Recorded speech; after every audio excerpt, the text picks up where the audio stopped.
네, 오늘은 본디오 빌라도의 잘못이라는 제목으로 말씀을 전하겠습니다.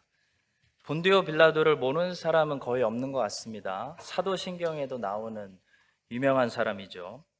근데 본디오 빌라도의 잘못을 아는 사람은 그리 많지 않은 것 같습니다. 이 사람은 예수님을 십자가에서 불법으로 처형시킨 그런 사람입니다. 이 사람이 어떻게 하다가 이런 잘못을 해서 사도신경에도 이름이 나오는 예수님의 원수가 되었을까요? 이 사람이 무엇을 잘못했는지를 알아야 우리도 예수님을 버리는 죄를 짓지 않을 수 있겠습니다. 먼저 첫 번째로 본디오 빌라도의 잘못은 군중이 원하는 것을 주는 것에 지나치게 집중했다는 것입니다. 마가복음 15장 15절의 말씀입니다. 빌라도가 무리에게 만족을 주고자 하여 바라바는 놓아주고 예수는 채찍질하고 십자가에 못 박히게 넘겨주니라. 빌라도는 공의를 실행해야 되는 재판관으로서 공의를 생각하지 않고 군중들이 원하는 것이 무엇인지를 더 많이 생각했던 사람입니다. 그는 자기의 지지율과 인기를 정의보다 더 중요하게 생각했다는 거죠. 이것이 그의 첫 번째 실수였습니다. 무엇이 옳은지 생각하기보다 사람들이 무엇을 더 좋아하는지 생각하는 사람은 무슨 실수를 할 수 있죠? 살인자는 도리어 풀어주고 무죄한 자는 처형시키는 잘못된 재판을 할 수 있습니다. 성도 여러분, 예수님을 따라가는 우리들도 빌라도처럼 이런 비슷한 선택 앞에 서야 될 때가 있습니다. 진리를 선택하고 옳은 길을 선택하고 정의와 공의를 선택할 것인지, 아니면 나의 지지율을 지켜주고 나의 인기를 유지해주고 사람들에게 적당한 만족을 채워주는 길을 선택할 것인지, 우리 모두 선택해야 될 때가 온다는 거죠. 진리의 편에 서게 되면 지지율이 떨어지고 인기를 잃어버리고 사람들이 비난하고 핍박을 받을 수도 있습니다. 구약의 선지자들이 이런 일을 당했고요, 예수님이 이런 일을 당하셨고 신약의 사도들과 제자들이 그런 일을 당했습니다. 자, 빌라도는 그래서 진리의 편에 서지 않았습니다. 빌라도는 진리를 지키기보다 과감하게 군중을 만족시키는 일을 선택했습니다. 그래서 예수님을 십자가에 못 박고 바라바를, 살인자를 오히려 세상에 풀어주는 그런 일을 했던 거죠. 성도 여러분, 여러분과 저는 진리의 편에 설 수 있을까요? 우리에게 이런 상황이 정말 왔을 때 우리도 진리의 편에 설 수 있을까요? 여러분과 저는 돌을 맞고 총독의 자리에서 잘리고 지지율이 떨어지고 사람들에게 미움당하더라도 예수는 무죄이기 때문에 나사렛 예수는 풀어줘야 된다, 진리를 말할 수 있습니까? 빌라도는 왜 군중의 소리를 저렇게 무시하지 못하고 군중의 소리를 왜 저렇게 두려워했을까요? 빌라도가 평소에 산헤드린 공회로부터 돈을 받았기 때문입니다. 누가 무리의 소리를 두려워하고 누가 군중의 소리를 무시할 수 없을까요? 바로 무리와 타협한 사람입니다. 무리와 이미 섞여서 한패인 사람은 무리에게 잘못했다 말할 수 없는 것이죠. 무리가 잘못된 요구를 해도 무시할 수가 없는 것입니다. 빌라도는 평소에 산헤드린으로부터 돈을 받고 있었기 때문에 이제 와서 유대인들의 목소리를 무시하고 예수님의 편에 설 수 없었던 것입니다. 성도 여러분, 세상에 잘못된 것을 잘못됐다고 말하고 세상에서 하나님의 공의와 정의와 진리를 이야기하려면 우리가 먼저 세상에서 구별돼야 됩니다. 세상에서 구별되고 세상과 다르고 세상과 타협하지 않고 하나님 편에 있는 사람들이 그런 소리를 할 수 있다는 것입니다. 바울은 고린도 성도들에게 성도가 세상을 판단할 것이라고 말씀했습니다. 고린도전서 6장 2절입니다. 성도가 세상을 판단할 것을 너희가 알지 못하느니 세상도 너희에게 판단을 받겠거든 지극히 작은 일 판단하기를 감당하지 못하겠느냐. 예수님께서 성도들에게 해주신 약속 중에 정말 놀라운 약속, 좀 믿기지 않을 뿐만 아니라 주님 안 주셔도 돼요 라고 할 정도로 놀라운 약속이 있는데요. 바로 주님의 보좌에 같이 앉아서 판단하는 일입니다. 재판하고 세상을 심판하는 일입니다. 빌라도는 무리에게 만족을 주고자 진리와 타협해서 살인자를 풀어주고 예수님을 처형시키고 마는 그런 범죄자가 되었습니다. 많은 교회들이 세상이 요구하는 소리를 두려워합니다. 왜냐하면 세상에서 그만큼 구별되지 못했기 때문입니다. 세상을 진정시켜야 하고 세상을 어느 정도 만족시켜 주고자 살인자 바라바는 풀어주고 예수님은 처형시키는 그런 죄를 범하고 있습니다. 여러분과 저는 무리에게 만족을 주는 일에 집중하지 말고 하나님의 마음을 시원케 해드리는 일에, 하나님 말씀에 순종하는 일에 집중해서 세상이 미워하더라도 선지자들과 사도들과 제자들처럼 끝까지 예수님의 편에 설 수 있는 마지막 주님 다시 오시는 그 전날까지, 아니 그 날까지 우리가 정말 예수님의 편에 설 수 있는 그런 교회가 될 수 있기를 주님의 이름으로 간절히 축복합니다. 두 번째로 빌라도의 잘못은 이 골치 아픈 일을 빨리 그냥 처리하는 데 집중했다는 것입니다. 인생을 살다 보면 골치 아픈 일들의 연속이죠. 인생, 골치 아픈 일들, 연속 아니겠습니까?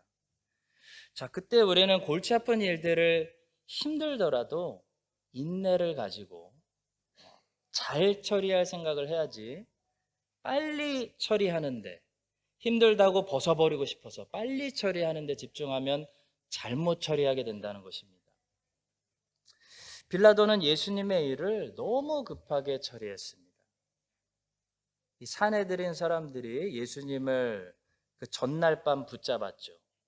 그래서 밤새고 대제사장 가야바의 집 마당에서 자기네들끼리 예수님 구타하고 재판했습니다. 그리고 이제 밤새고 새벽에 빌라도에게 끌고 왔습니다. 마가복음 15장 1절입니다. 새벽에 대제사장들이 즉시 장로들과 서기관들 곧 온 공회와 더불어 의논하고 예수를 결박하여 끌고 가서 빌라도에게 넘겨주니, 새벽에 빌라도에게 넘겨줬으니까 6시쯤 되었겠죠. 자, 그런데 빌라도가 예수님을 십자가에 못 박은 시간이 언제냐면 아침 9시였습니다. 마가복음 15장 25절입니다. 때가 제3시가 되어 십자가에 못 박으니라. 3시는 아침 9시를 가르칩니다. 십자가에 못 박기 전에 채찍으로 때리고 또 골고다로 끌고 가고 했던 시간들을 다 계산하면 빌라도가 실제적으로 예수님을 대면하고 이 케이스를 판단하고 예수님을 재판한 시간은 길어봤자 1시간에 불과했다는 것이죠. 예수님의 처형 사건은 성도 여러분 속전속결로 이루어진 좀 황당한 사건입니다. 순식간에 이루어졌습니다.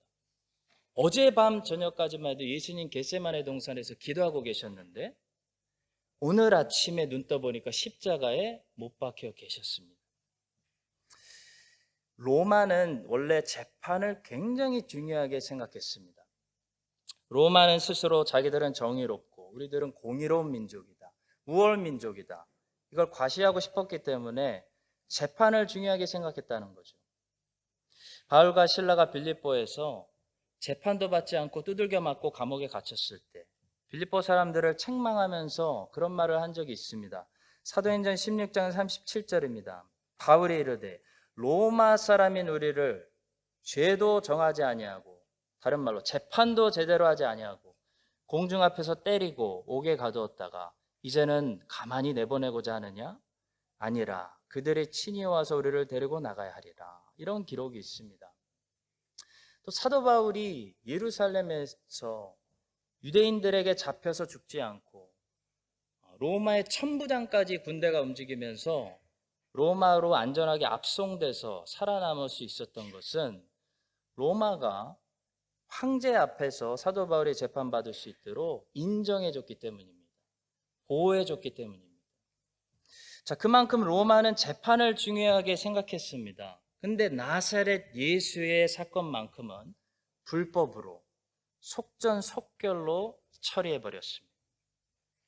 우리 주님은 성도 여러분 정말 빠르게 처형을 당하신 것입니다. 성도 여러분, 어려운 일일수록 그 무게를 감당하기 어렵다고 급하게 처리해버리면 우리는 그 일들을 잘못 처리할 수밖에 없습니다. 느헤미야는요, 예루살렘 소식을 듣고 예루살렘으로 가서 내 민족을 도와야 되겠다 결단했습니다.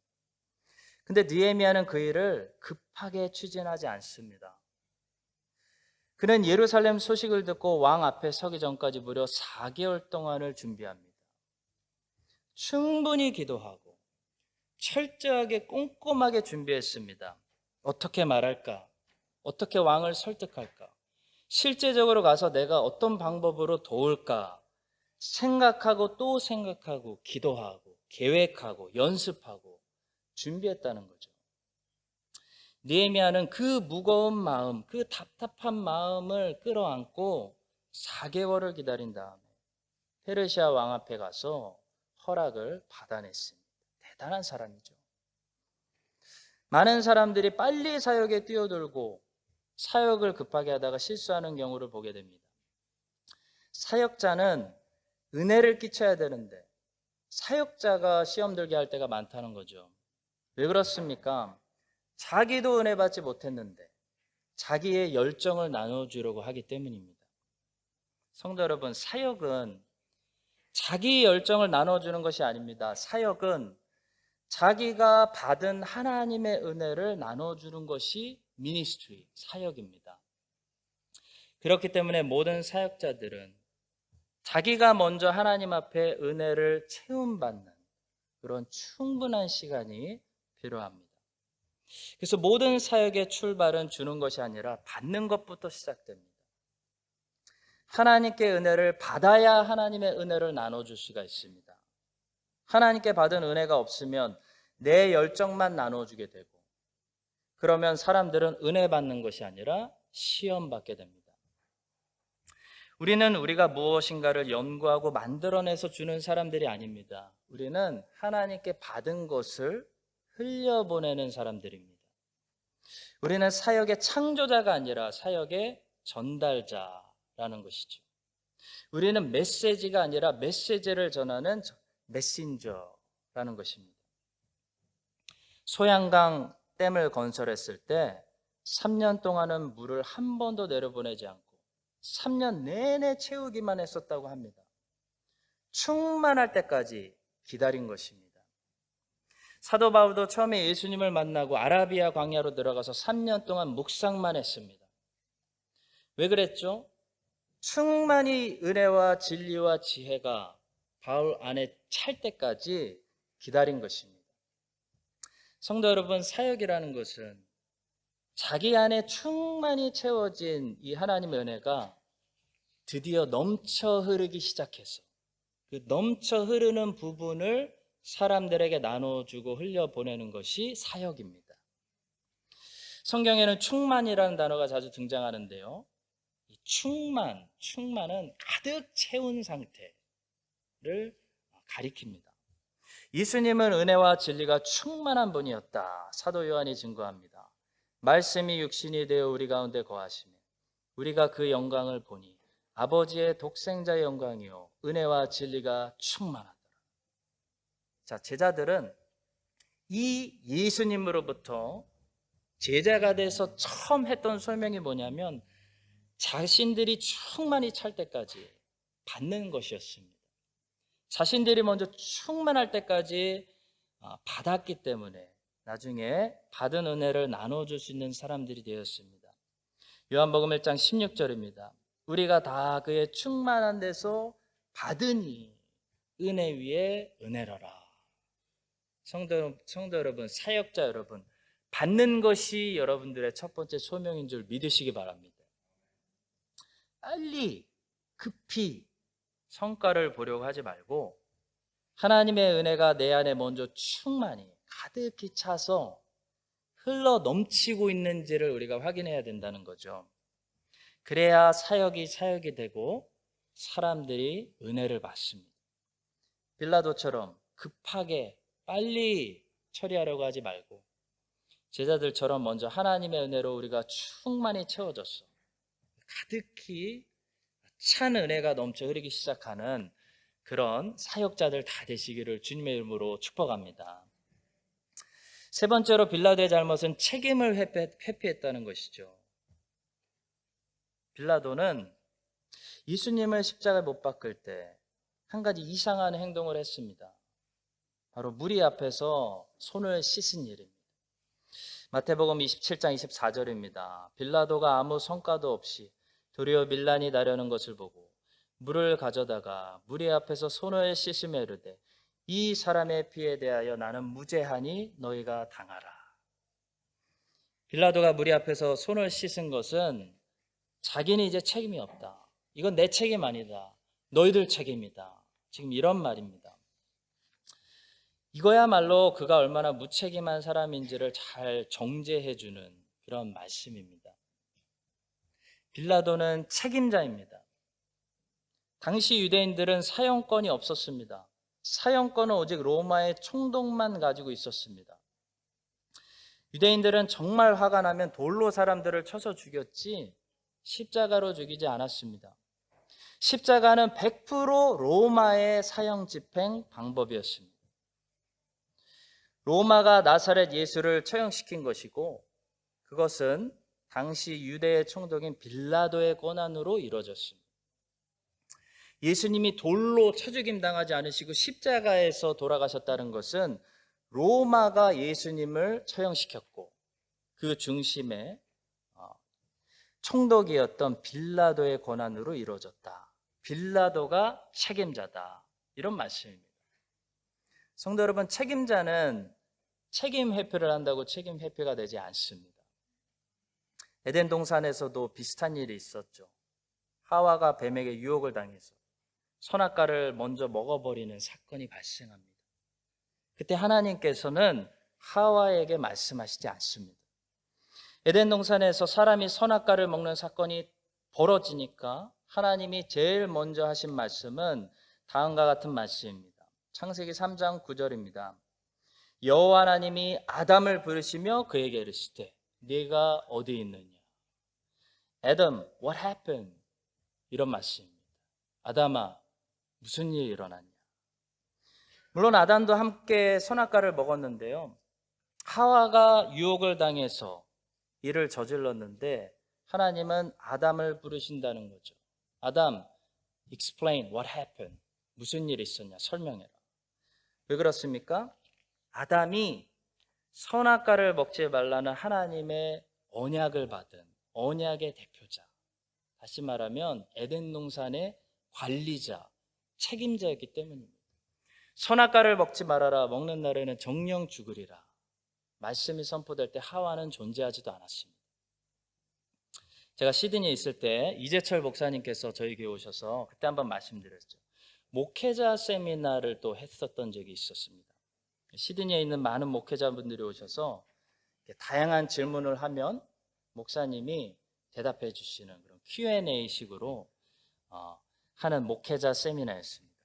그래서 목회에 관한 여러 가지 고민들과 이런 다양한 질문들을 많이 했는데요. 하나하나 대충 아니라 정성스럽게 대답해 주시는 우리 선배 목사님께 다들 기쁜 감명을 받았습니다.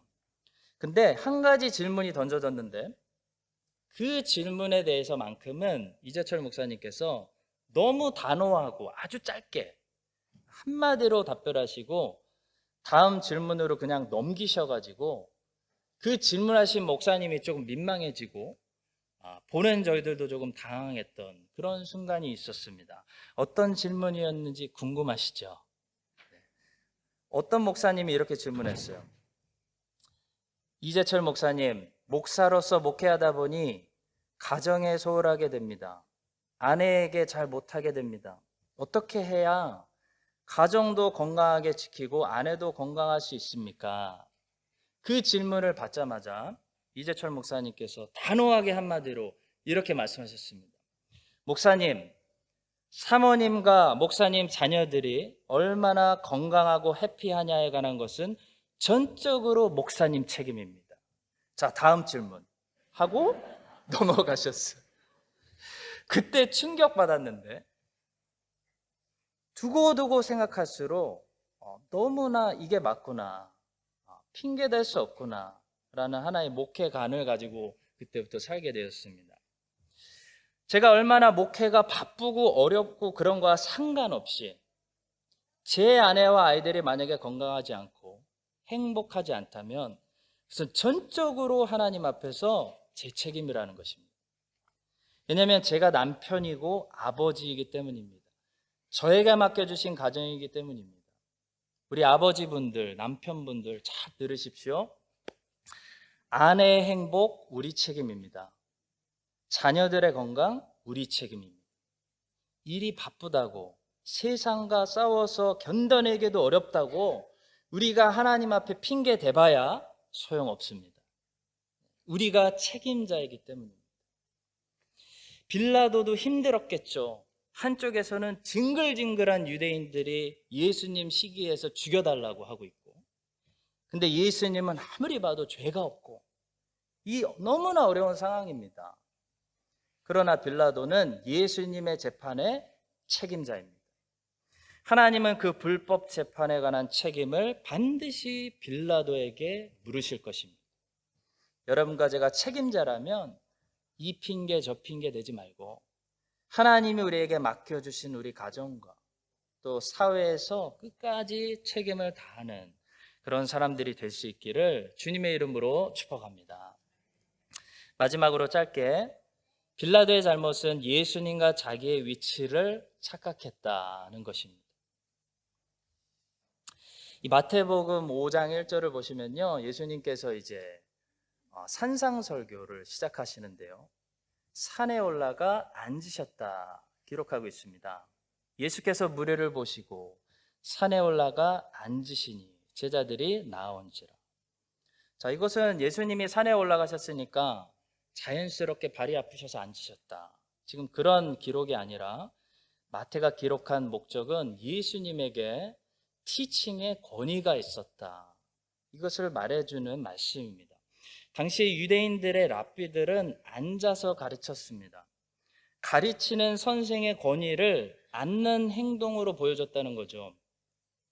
지금도 유명한 교수들은 대학교에서 강의를 할 때 앉아서 강의를 한다고 합니다. 로마 카톨릭의 교황도 자기의 권위를 드러내고 자랑하고 싶을 때 꼭 의자에 앉아서 공식적으로 발표한다고 합니다. 자, 따라서 산상설교를 시작하는 예수님께서 산에서 앉으시고 제자들이 그분께 나아왔다라는 마태의 기록은 그분이 권위가 있는 티처로서 하나님의 권위가 있는 말씀을 선포하고 계신다, 그런 메시지가 있습니다. 자, 그런데 오늘 본문을 보시면 예수님은 빌라도 앞에 서 있습니다. 그리고 거꾸로 빌라도는 예수님 앞에서 앉아 있는 것을 보게 됩니다. 본문 11절입니다. 예수께서 총독 앞에 섰음에 총독이 물어 이르되 네가 유대인의 왕이냐? 예수께서 대답하시되 네 말이 옳도다 하시고, 19절입니다. 총독이 재판석에 앉았을 때 그의 아내가 사람을 보내어 이르되 저 옳은 사람에게 아무 상관도 하지 마옵소서. 오늘 꿈에 내가 그 사람으로 인하여 애를 많이 태웠나이다. 예수님은 지금 빌라도 앞에 서 있고요, 빌라도는 예수님 앞에 앉아서 대화를 시도하고 있습니다. 자, 그랬더니 이 대화가 어떻게 되었을까요? 대화가 잘 되었을까요? 14절이 이렇게 말씀합니다. 한마디도 대답하지 아니하시니 총독이 크게 놀라워하더라. 성도 여러분, 인류는 산업혁명과 계몽주의를 넘으면서 한 가지 큰 실수를 했습니다. 그것은 바로 우리가 하나님을 피고석의 자리에 놓고 우리의 이성과 과학과 철학으로 성경을 접근해서 하나님을 알아내려고 했다는 겁니다. 한마디로 우리는 앉아있고 하나님을 일으켜 세운 다음에 하나님, 당신은 이제부터 우리가 묻는 질문에 잘 답하십시오. 만약에 우리의 과학에 합당하고 우리의 이성과 철학에 합당하다면 우리가 당신을 하나님으로 한번 인정해 보겠습니다. 이런 자세를 가지고 접근했다는 거죠. 그것이 자유주의 신학입니다. 온 세상을 오늘도 망가뜨리고 있는 근원의 뿌리입니다. 성도 여러분, 이런 자세로 하나님과 대화하려고 시도하면 어떻게 될까요? 한마디로 하나님은 침묵하시고 떠나신다라고 말씀하고 있습니다. 한마디도 대답하지 아니하시니 총독이 크게 놀라워하더라. 하나님과 대화하려면, 하나님과 소통하려면요, 어떻게 해야 되죠? 그분이 앉으시고 우리가 그분께 제자로서 겸손히 나아가면서 그분의 말씀이 진리라는 그 권위를 인정해 드리면서 말씀을 경청해야 됩니다. 예수께서 무리를 보시고 산에 올라가 앉으시니 제자들이 나온지라. 사랑하는 성도 여러분, 빌라도 같은 사람들이 오늘날 수많은 사람들이 자기 위치와 예수님의 위치를 착각해서 주님과 대화를 시도하지만 주님은 한 말씀도 해주시지 않습니다.